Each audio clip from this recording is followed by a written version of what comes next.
നമസ്കാരം. നാട്ടിൻപുറത്തിലേക്ക് സ്വാഗതം. തിരുവനന്തപുരം കിഴക്കേക്കോട്ടയിലൂടെ കടന്നുപോയിട്ടുള്ളവർ വഴിയരികിൽ ചെരുപ്പ് വിൽക്കാനിരിക്കുന്ന അഷറഫ് റാസിയെ കണ്ടിട്ടുണ്ടാകും.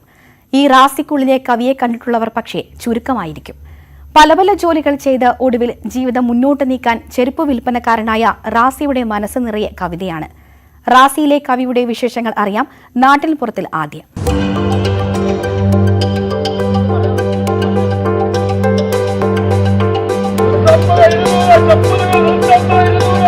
പത്മനാഭസ്വാമി ക്ഷേത്രത്തിൽ സ്ഥിരമായി എത്തുന്നവർക്കും പരിസര പ്രദേശങ്ങളിലുള്ളവർക്കും സുപരിചിതനാണ് അഷറഫ് റാസി.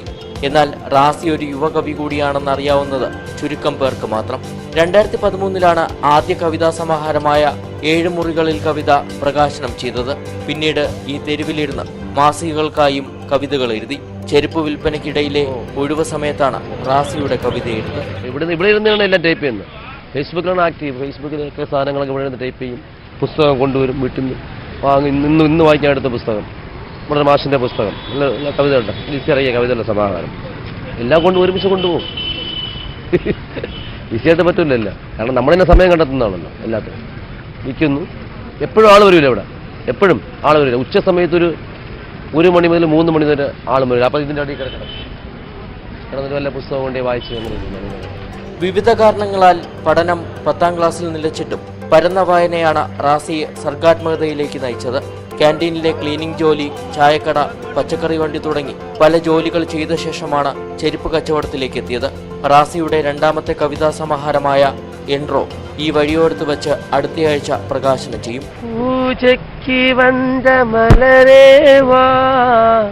ഭൂമിക്ക് വந்த നിലവേവാ പെണ്ണെன்று എണ്ണി പേസാമൽ വந்த പൊൻവണ്ണ മേനിസിലയേ.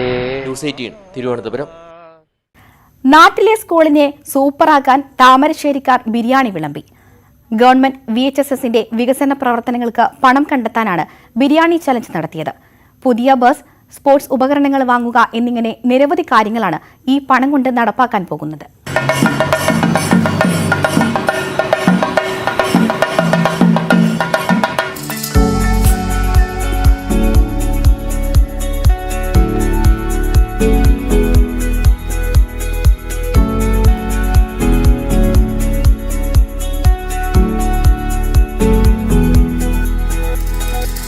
തനതായ രീതിയിൽ PTA ചെയ്തു തീർക്കേണ്ട ഒട്ടനവധി കാര്യങ്ങൾ ഏറ്റെടുത്ത് നടത്താൻ ഒരു സാമ്പത്തികം ഉണ്ടാക്കുക എന്ന രീതിയിലേക്ക് വിദ്യാലയ വികസന സമിതി രൂപീകരിച്ച് രാഷ്ട്രീയ പാർട്ടികളെയും സാമൂഹ്യ സംഘടനകളെയും സന്നദ്ധ പ്രവർത്തകരെയും നമ്മുടെ പൂർവ്വ വിദ്യാർത്ഥികളെ കോർത്തിണക്കിക്കൊണ്ട് ഒരു പണം സമാഹരിക്കണം എന്നുള്ള നിലക്കാണ്.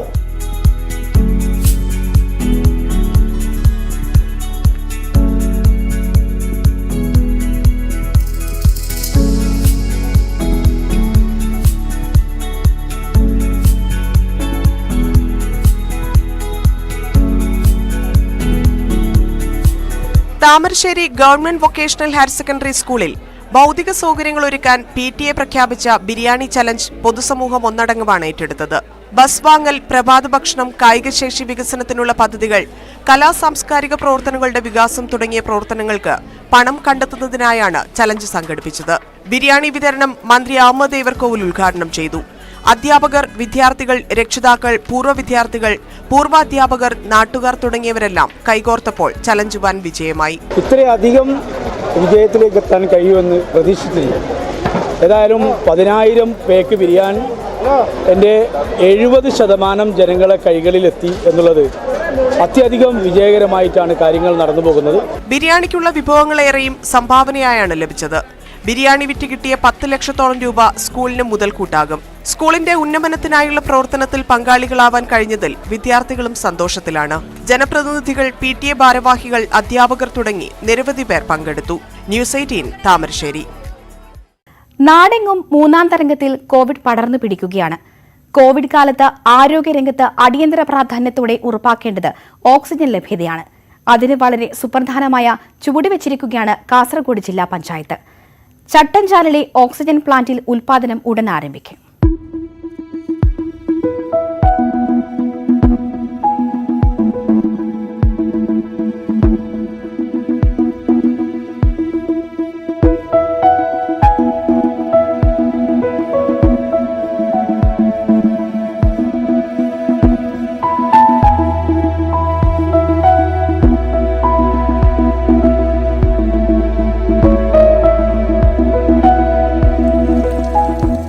പ്രതിസന്ധി രൂക്ഷമായ ഘട്ടത്തിലാണ് കാസർഗോഡ് ചട്ടഞ്ചാലിൽ ഓക്സിജൻ പ്ലാന്റ് സ്ഥാപിക്കാൻ ജില്ലാ പഞ്ചായത്ത് തീരുമാനിച്ചത്. ഇൻഡസ്ട്രിയൽ ഏരിയയിൽ 1,87,00,000 രൂപ മുടക്കിയാണ് പദ്ധതി നടപ്പിലാക്കിയത്. 1 വർഷത്തിനകം പ്ലാന്റിന്റെ നിർമ്മാണം പൂർത്തിയായി. എന്നാൽ നേരത്തെ നിശ്ചയിച്ചതിൽ നിന്നും വ്യത്യസ്തമായി പ്ലാന്റിന്റെ പ്രവർത്തനത്തിന് 120 മെഗാവാട്ട് വൈദ്യുതി ആവശ്യമായതോടെയാണ് പദ്ധതി അല്പം വൈകിയത്. എങ്കിലും അടുത്ത മാസത്തോടെ പ്ലാന്റിൽ ഓക്സിജൻ ഉൽപ്പാദനം തുടങ്ങാനാകുമെന്നാണ് കണക്കുകൂട്ടൽ. ഒരു ഫെബ്രുവരി ലാസ്റ്റ് മാർച്ച് 15-നുള്ളിൽ അത് പൂർത്തീകരിച്ച് തരാൻ വേണ്ടി കഴിയും. മാർച്ച് 15-നുള്ളിൽ നമുക്കത് കംപ്ലീറ്റ് ചെയ്യാൻ വേണ്ടി കഴിയുമെന്നൊരു വിശ്വാസമാണുള്ളത്. ഒമിക്രോൺ ഭീഷണി നിലനിൽക്കുന്ന സാഹചര്യത്തിൽ പ്ലാന്റ് നിർമ്മാണം അടിയന്തരമായി പൂർത്തിയാക്കാനാണ് ഉദ്ദേശിക്കുന്നത്. 2ാം തരംഗത്തിന്റെ ഘട്ടത്തിൽ ഓക്സിജൻ പ്രതിസന്ധി കാസർഗോഡ് രൂക്ഷമായിരുന്നു. ഇത് മുന്നിൽ കണ്ട് പ്ലാന്റ് വേഗത്തിൽ പ്രവർത്തനം തുടങ്ങാനാണ് അധികൃതരുടെ നീക്കം. ജില്ലാ പഞ്ചായത്തിന് പുറമെ ജില്ലയിലെ 3 നഗരസഭകളും 6 ബ്ലോക്ക് പഞ്ചായത്തുകളും 39 ഗ്രാമപഞ്ചായത്തുകളും ചേർന്നാണ് പദ്ധതിക്ക് ആവശ്യമായ ഫണ്ട് കണ്ടെത്തിയത്. ന്യൂസ് 18 കാസർഗോഡ്. ഇനി കുറച്ച് കൃഷിക്കാര്യം നോക്കാം. അതും വനിതാ ശാക്തീകരണത്തിന്റെ ഇക്കാലത്ത്. കൊല്ലം തേവലക്കരയിൽ കാർഷിക യന്ത്രങ്ങൾ ഉപയോഗിക്കാൻ ശരവേഗത്തിൽ പരിശീലനം നേടിയിരിക്കുകയാണ് 20 വനിതകൾ. കാർഷിക കർമ്മസേനയുടെ നേതൃത്വത്തിലായിരുന്നു പരിശീലനം.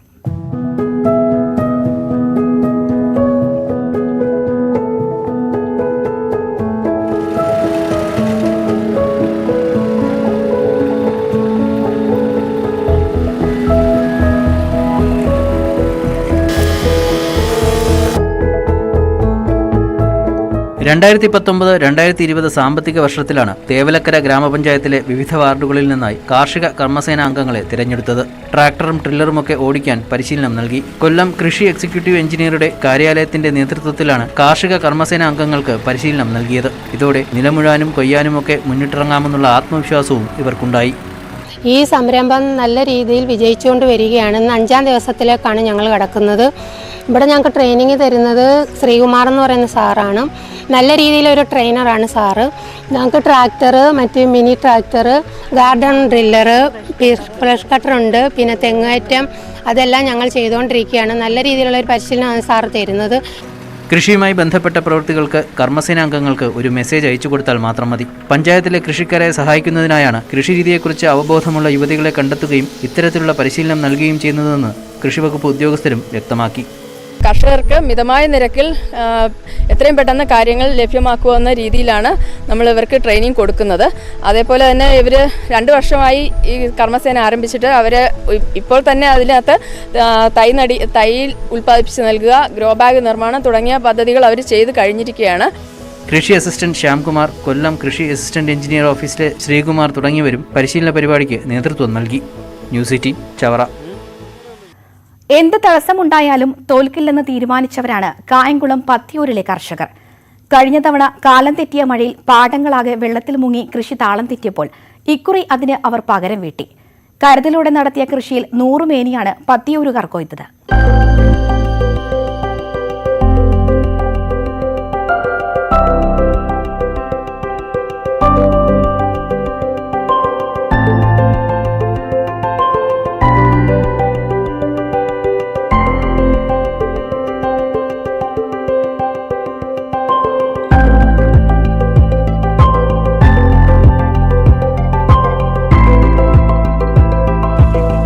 തരിശുരഹിത പത്തിയൂർ എന്ന ലക്ഷ്യത്തോടെയാണ് 250 ഏക്കറോളം വരുന്ന പാടത്ത് കൃഷി ചെയ്യുന്നത്. കഴിഞ്ഞ തവണത്തെ കൃഷിയിൽ അപ്രതീക്ഷിതമായി പാടങ്ങളിൽ വെള്ളം കയറിയത് തിരിച്ചടിയായെങ്കിലും മോശമല്ലാത്ത വിളവ് ലഭിച്ചതാണ് കർഷകരുടെ ആത്മവിശ്വാസത്തിന് കാരണം.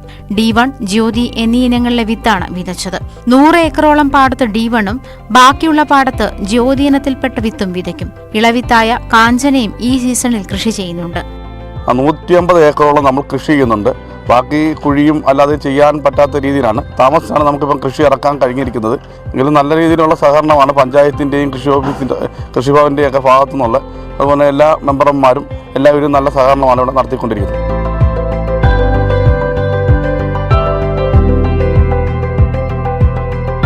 വിത്ത് സർക്കാർ സൗജന്യമായി നൽകുന്നുണ്ട്. പത്തിയൂർ പഞ്ചായത്ത് നെല്ലുൽപാദക സമിതിയുടെ നേതൃത്വത്തിലാണ് കൃഷി. പത്തിയൂർ, ചേപ്പാട് പഞ്ചായത്തുകളും മുതുകുളം ബ്ലോക്ക് പഞ്ചായത്തും പിന്തുണയുമായി ഒപ്പമുണ്ട്. മഴ കാരണം കൃഷി താമസിച്ചാണ് ഇറക്കിയത്. ന്യൂസ് 18 കായംകുളം. കൃഷിയിൽ സന്തോഷം മാത്രമല്ല കണ്ണീരുമുണ്ടാകും. ഇടുക്കിയിലെ കർഷകരുടെ കാര്യം ഇപ്പോൾ അങ്ങനെയാണ്. മണ്ണിനോട് പടവെട്ടി മലയോരത്ത് കൃഷി ചെയ്യുന്ന അവർക്ക് വലിയ തലവേദനയായിരിക്കുകയാണ് വില തകർച്ച. ഏലവും കുരുമുളകും റബ്ബറുമെല്ലാം വില വിവര പട്ടികയിൽ താഴേക്കാണ്. ഇടുക്കിയിൽ സ്ഥലം പാട്ടത്തിനടുത്ത് ഏലം കൃഷി ചെയ്ത കർഷകരുടെ സ്ഥിതിയാണ് ഏറെ പരിതാപകരം. ഏക്കറിന് ലക്ഷങ്ങൾ നൽകിയാണ് ഇവർ സ്ഥലം പാട്ടത്തിനടുത്ത് കൃഷി തുടങ്ങിയത്. വിലയിടിഞ്ഞതോടെ പലരും മുൻകൂർ കൊടുത്ത പണവും കൃഷിയും ഉപേക്ഷിക്കുകയാണ്. ഒരു മാസം മുമ്പ് 540 രൂപ വില കിട്ടിയിരുന്ന കുരുമുളകിന് ഇപ്പോൾ 490 രൂപയാണ് വില. 200 രൂപയിലേക്ക് ഉയർന്ന റബ്ബറിന്റെ വില 152ലേക്ക് കൂപ്പുകുത്തി. പ്രധാന നാണ്യവിളകളുടെ വില ഇടിയുന്നതിനാൽ ഏതു കൃഷിയെ ആശ്രയിക്കുമെന്ന ആശങ്കയിലാണ് കർഷകർ. ഉൽപാദന ചെലവുമായി താരതമ്യം ചെയ്യുമ്പോൾ ഗ്രാമ്പു, ജാതി, കൊക്കോ തുടങ്ങിയ മറ്റു നാണ്യവിളകളും കർഷകർക്ക് നഷ്ടക്കച്ചവടമാണ്. ഉൽപ്പന്നം ഉണ്ടാകുന്ന സമയത്ത്, ഉൽപാദന സമയത്ത് വില ലഭിച്ചെങ്കിൽ മാത്രമേ അടുത്ത തവണത്തെ കൃഷിക്ക് അവർ തയ്യാറാകൂ എന്നുള്ള ഒരു സാമാന്യ തത്വം പോലും അധികാരികൾ മറന്നുപോവുകയാണ്. ഓരോ വിളയ്ക്കും ഓരോ ഗവൺമെൻറ് ഡിപ്പാർട്ട്മെൻറ്റുകളും. എന്നാൽ ഈ സമയത്ത് ഇവരെല്ലാം ഒട്ടകപ്പക്ഷി നയം അനുവർത്തിക്കുകയാണ്. ഈ വിലയിടിവൊന്നും ഇവർ കാണുന്നേയില്ല. ഇഞ്ചി, മഞ്ഞൾ തുടങ്ങിയ തന്നാണ്ട് കൃഷികൾ കർഷകർ പൂർണ്ണമായും ഉപേക്ഷിക്കുന്ന അവസ്ഥയിലാണ്. അതിനിടെ പ്രതീക്ഷ നൽകുന്നത് കാപ്പി മാത്രമാണ്.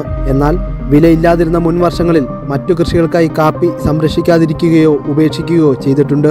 വിപണിയിലേക്ക് കൂടുതലായി എത്തിത്തുടങ്ങുമ്പോൾ കാപ്പിക്കുരുവിന്റെ വിലയും ഇടിയുമോ എന്ന ആശങ്കയും കർഷകർക്കുണ്ട്. ന്യൂസ് 18 ഇടുക്കി.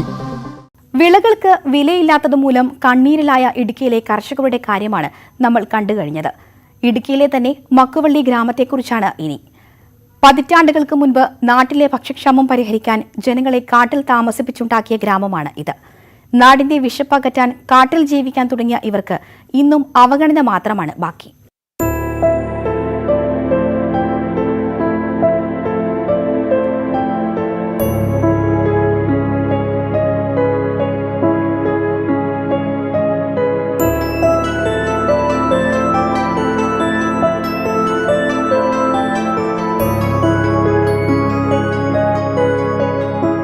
സ്വാതന്ത്ര്യപ്രാപ്തിക്ക് ശേഷം രാജ്യത്തുണ്ടായ ഭക്ഷ്യക്ഷാമം നേരിടുന്നതിനും അധിക ഭക്ഷ്യോൽപാദനത്തിനും വേണ്ടിയാണ് മക്കുവള്ളി വനത്തിനുള്ളിൽ ജനങ്ങളെ കുടിയിരുത്തിയത്. 85 കുടുംബങ്ങളെ സർക്കാർ ഏറെ വാഗ്ദാനങ്ങൾ നൽകിയാണ് ഇവിടെ കുടിയിരുത്തിയത്. എന്നാൽ ഇവർക്കാവശ്യമായ ഒരു സൗകര്യങ്ങളും ഏർപ്പെടുത്തിയില്ല. തിരുവിതാംകൂർ ദിവാൻ സർ CP രാമസ്വാമി അയ്യരുടെ കാലത്താണ് മക്കുവള്ളിയെ ജനവാസ മേഖലയാക്കി മാറ്റിയത്. 4 ഭാഗവും വനത്താൽ ചുറ്റപ്പെട്ട ഈ പ്രദേശം സർക്കാരിനെ വിശ്വസിച്ച് കാർഷിക സമൃദ്ധമാക്കുവാൻ വിയർപ്പൊഴുക്കിയ കുടുംബങ്ങൾ 75 വർഷം പിന്നിടുമ്പോഴും ദുരിതം അനുഭവിക്കുകയാണ്. 78 വർഷമായി കാണും സർ CPയുടെ കാലത്ത് കുടിയിരുത്തിയ തന്നാണ്ട് കൃഷിക്ക് നെല്ലും കപ്പയും അല്ലാതെ വാഴയോ തെങ്ങോ കങ്ങോ വയ്ക്കാൻ പറ്റിയില്ല. അങ്ങനെ ആണ് ഇവിടെ വന്നത്. ഉടുമ്പന്നൂർ പഞ്ചായത്തിന്റെ ഭാഗമായിരുന്ന മക്കുവള്ളി പ്രാദേശിക വിഭജനത്തെ തുടർന്ന് പിന്നീട് വാഴത്തോപ്പ് പഞ്ചായത്തിന്റെയും ഒടുവിലിപ്പോൾ കഞ്ഞിക്കുഴി പഞ്ചായത്തിന്റെയും ഭാഗമായി മാറി. 2019 വൈദ്യുതി എത്തി എന്നതു മാത്രമാണ് കഴിഞ്ഞ 75 വർഷത്തിനുള്ളിൽ മക്കുവള്ളിയുടെ വികസന മുന്നേറ്റം. യാത്രാ സൗകര്യമില്ലാതെ ദുരിതം അനുഭവിക്കുന്ന ജനങ്ങൾക്ക് സഞ്ചാരയോഗ്യമായ റോഡുകൾ നിർമ്മിക്കുവാനും റവന്യൂ, വനം വകുപ്പുകളുടെ ഉൾപ്പോരു മൂലം കഴിഞ്ഞിട്ടില്ല. സർക്കാർ ഫണ്ട് ചെലവഴിക്കാനായി നടത്തുന്ന പ്രഖ്യാപനങ്ങൾ മാത്രമാണ് മക്കുവള്ളിയുടെ വികസനമായി വല്ലപ്പോഴുമെങ്കിലും ചർച്ച ചെയ്യപ്പെടുന്നത്. പലവിധ രോഗങ്ങളിൽ ദുരിതം അനുഭവിക്കുന്ന മക്കുവള്ളിയിലെ ജനങ്ങൾക്ക് ചികിത്സാ സൗകര്യങ്ങളുമില്ല. സർക്കാർ തന്നെ മുൻകൈയെടുത്ത് കാടിനുള്ളിൽ കുടിയിരുത്തിയ 80-ലധികം കുടുംബങ്ങളോടുള്ള അവഗണന അവസാനിപ്പിക്കണമെന്നാണ് ആവശ്യം. ന്യൂസ് 18 ഇടുക്കി. കിടപ്പു രോഗികൾക്ക് ആശ്വാസമേകാൻ കുട്ടികൾ തെരുവിലിറങ്ങി. പാലിയേറ്റീവ് രോഗികൾക്ക് സൗകര്യങ്ങൾ ഒരുക്കാൻ താമരശ്ശേരി ഗവൺമെന്റ് UP സ്കൂളിലെ വിദ്യാർത്ഥികളാണ് അധ്യാപകർക്കൊപ്പം നാട്ടിലിറങ്ങി പണം പിരിച്ചത്.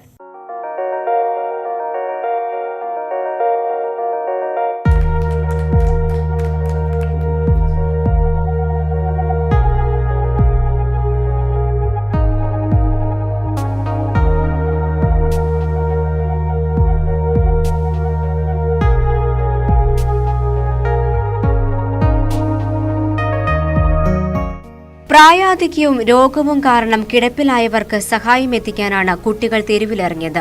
സഹജീവികളോട് കാരുണ്യം കാട്ടാനും അവരെ ചേർത്തു പിടിക്കുന്നതിനുമുള്ള അവബോധം വിദ്യാർത്ഥികളിൽ വളർത്തുന്നതിനായാണ് പരിപാടി സംഘടിപ്പിച്ചത്. പാലിയേറ്റീവ് ദിനാചരണത്തിന്റെ ഭാഗമായി ബോധവൽക്കരണ ക്ലാസും സംശയ നിവാരണത്തിനുള്ള അവസരവും ഒരുക്കി. തുടർന്ന് അധ്യാപകർക്കൊപ്പം വിദ്യാർത്ഥികൾ താമരശ്ശേരി ടൗണിലെ വ്യാപാര സ്ഥാപനങ്ങളിലും സർക്കാർ സ്ഥാപനങ്ങളിലും എത്തി കിടപ്പ് രോഗികൾക്കായി ധനസമാഹരണം നടത്തി. കിടപ്പ് രോഗികളുടെ പ്രയാസം അകറ്റാൻ സമൂഹം ബാധ്യസ്ഥരാണെന്ന സന്ദേശം വിദ്യാർത്ഥികളിലേക്ക് പകർന്നു നൽകാനാണ് അധ്യാപകരുടെ ശ്രമം.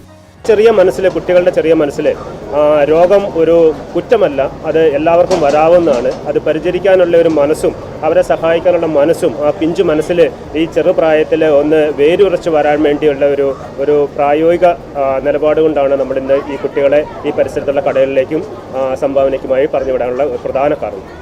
കുഞ്ഞു കൈകളിൽ സംഭാവന പെട്ടിയുമായി എത്തിയ കുട്ടികളെ വ്യാപാരികളും പ്രോത്സാഹിപ്പിച്ചു. അധ്യാപകരും വിദ്യാർത്ഥികളും അവരുടെ വിഹിതവും സംഭാവനയായി നൽകി. Retired excise inspector T Udayakumar ബോധവൽക്കരണ ക്ലാസിന് നേതൃത്വം നൽകി. പ്രധാന അധ്യാപകൻ K Venu, PTA president Mahendran, അധ്യാപകരായ സജിമോൾ, സ്കറിയ, അബ്ദുറഹിമാൻ തുടങ്ങിയവർ നേതൃത്വം നൽകി. ന്യൂസ് 18 താമരശ്ശേരി. പല രീതിയിലുള്ള പിറന്നാൾ ആഘോഷങ്ങൾ കണ്ടിട്ടുണ്ട്. എന്നാൽ സഹജീവി സ്നേഹത്തിൽ നിറഞ്ഞ് പിറന്നാൾ ദിനം ആഘോഷിക്കുകയായിരുന്നു ഇടുക്കി നെടുങ്കണ്ടത്തെ ആര്യശ്രീ. ക്യാൻസർ രോഗികൾക്കായി മുടി മുറിച്ചായിരുന്നു ഈ 7 വയസ്സുകാരുടെ ഇത്തവണത്തെ പിറന്നാൾ.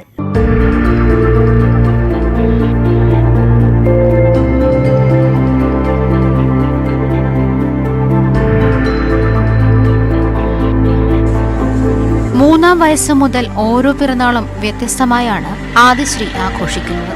എല്ലാ വർഷവും പിറന്നാൾ ദിനത്തിലും മറ്റു പ്രധാന ദിനങ്ങളിലും വൃക്ഷത്തൈകൾ നടും. കൃത്യമായ ഇടവേളകളിൽ അവ പരിപാലിക്കുകയും ചെയ്യും. 7ാം പിറന്നാളിനോടനുബന്ധിച്ച് മരം നടുന്നതിനൊപ്പം ക്യാൻസർ രോഗികൾക്കായി മുടിദാനം ചെയ്യാനും തീരുമാനിച്ചു. എന്റെ ബർത്ത്ഡേയോടനുബന്ധിച്ച് ക്യാൻസർ രോഗികൾക്ക് മുടി കൊടുക്കാനാണ് തീരുമാനിച്ചത്. ക്യാൻസർ രോഗികൾക്ക് നൽകുന്നതിനായി ആദിശ്രീയുടെ മുടി തൃശൂർ അമല മെഡിക്കൽ കോളേജിന് കൈമാറി. എല്ലാ ജന്മദിനത്തിനും ഓരോ ഫലവൃക്ഷത്തെയാണ് ഞങ്ങൾ നട്ട് പരിപാലിക്കാറുള്ളത്. എന്നാൽ ഈ തവണ വ്യത്യസ്തമായിട്ട് അവളുടെ മുടി ക്യാൻസർ രോഗികൾക്ക് ഡൊണേറ്റ് ചെയ്യാനാണ് തീരുമാനിച്ചിട്ടുള്ളത്. എൻ്റെ തൃശ്ശൂർ അമല മെഡിക്കൽ കോളേജിലേക്ക് അയച്ചു കൊടുക്കുകയും ചെയ്തു.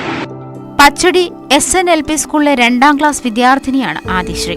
നെടുങ്കണ്ടത്തെയും പരിസര പ്രദേശങ്ങളിലെയും പൊതുസ്ഥലങ്ങളിലും സർക്കാർ ഓഫീസ് പരിസരങ്ങളിലുമായി 500-ലധികം മരങ്ങളാണ് ഈ കൊച്ചുമിടുക്കി ഇതുവരെ നട്ടിട്ടുള്ളത്. ന്യൂസ് 18 നെടുങ്കണ്ടം. കാട്ടിലെ ജീവജാലങ്ങൾ എന്നും നമുക്ക് കൗതുകമാണ്. ആ കൗതുക കാഴ്ചകളായിരുന്നു കഴിഞ്ഞ ദിവസം കോട്ടയം പബ്ലിക് ലൈബ്രറിയിൽ നടന്ന ചിത്ര പ്രദർശനത്തിന്റെ ഹൈലൈറ്റ്. 6 സുഹൃത്തുക്കൾ വനയാത്രകളിൽ പകർത്തിയ ചിത്രങ്ങളായിരുന്നു പ്രദർശനത്തിൽ. സാധാ ആൾക്കാരുടെ ഒരു പൾസ് നമുക്കറിയാം. നമ്മൾ കുറേ വർഷങ്ങളായിട്ട് എല്ലാവരും ഫീൽഡിൽ വർക്ക് ചെയ്യുന്നുണ്ട്. അവരുടെ അറിയാം, അവർക്ക് പൊതുവെ എല്ലാവർക്കും ഹാപ്പി, സന്തോഷമുള്ള മൊമെന്റ് കാണാനാണ് പൊതുവെ ആൾക്കാർക്ക് ഇഷ്ടപ്പെടുന്നത്. G Sivaprasad, Jimmy Kampallur, KS Raveesh, Ashokan Rachana, Shasiraj, CBK Thampi എന്നിവരാണ് കാട്ടിലെ കാഴ്ച നാട്ടിലൊരുക്കിയത്. ന്യൂസ് 18 കോട്ടയം. ഇടുക്കിയുടെ നെല്ലറയിൽ ആഘോഷമായി കൊയ്ത്തുത്സവം. മുട്ടുകാട് പാടശേഖരത്തിൽ കർഷക കൂട്ടായ്മ നടത്തിയ കൃഷിയാണ് നൂറുമേനി കൊയ്തത്. 3 ഏക്കറിലായിരുന്നു കൃഷി.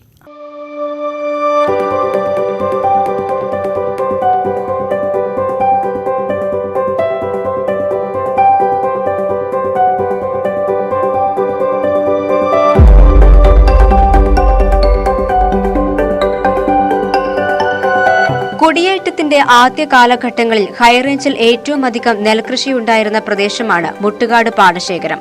നെൽകൃഷി നഷ്ടമായതോടെ ഭൂരിഭാഗം കർഷകരും കപ്പ, വാഴ തുടങ്ങിയ തന്നാണ്ട് വിളകളുടെ കൃഷിയിലേക്ക് തിരിഞ്ഞു.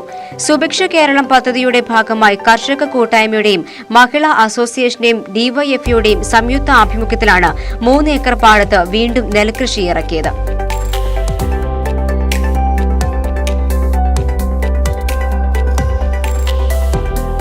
ഒരു JLG രൂപീകരിച്ചുകൊണ്ട് സുഭിക്ഷ കേരളത്തിൻ്റെ പരിപാടിയുമായി ബന്ധപ്പെട്ടാണ് ഞങ്ങൾ ഭക്ഷ്യ ധാന്യങ്ങൾ ഉൽപ്പാദിപ്പിക്കുക എന്ന ലക്ഷ്യം വെച്ച് JLG രൂപീകരിച്ച് അതിൻ്റെ പ്രവർത്തനം ആരംഭിച്ചത്. ആദ്യമായിട്ട് പച്ചക്കറി കൃഷി നടത്തി, അതോടൊപ്പം തന്നെ വാഴകൃഷി നടത്തി. അപ്പം കൃഷി നടത്തിയതിൽ ഏറ്റവും നല്ല വിജയകരമായ ഒരു അനുഭവമാണ് ഉള്ളത്.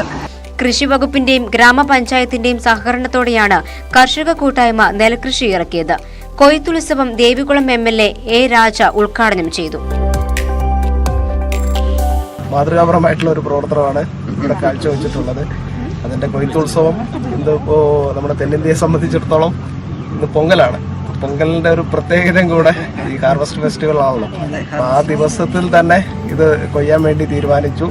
വരും വർഷങ്ങളിൽ കൂടുതൽ പ്രദേശത്തേക്ക് കൃഷി വ്യാപിപ്പിക്കാനുള്ള ഒരുക്കത്തിലാണ് കർഷകർ. News 18 bison Valley. പ്രണയം എല്ലാവർക്കും സന്തോഷമുള്ള കാര്യമാണ്. പ്രണയ നൈരാശ്യം അത്രമേൽ വിഷമമുള്ളതും. പ്രണയ നൈരാശ്യത്തിലുള്ള വിഷമം നാട് മുഴുവൻ നടന്ന് തീർക്കുകയാണ് റിജോ. പ്രണയ തകർച്ചയുടെ 777-ാം ദിവസം 777 കിലോമീറ്ററാണ് റിജോ നടന്നത്.